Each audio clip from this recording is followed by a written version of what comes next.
injury? Ja, Aiden, goedemiddag allemaal.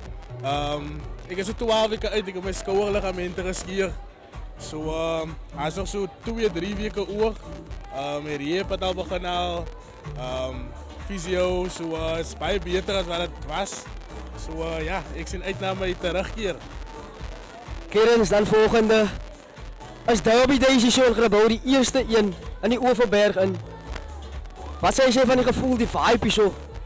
Ja, nee, het is mijn eerste derby hier in Grabouw.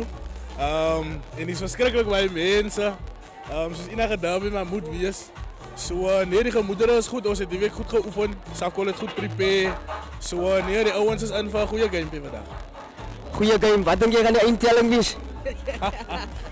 Ik denk Safko gaat hem zo vat 45-12. 45-12, mooi score. Baie dank. Baie dankie Clarence vir jou inset.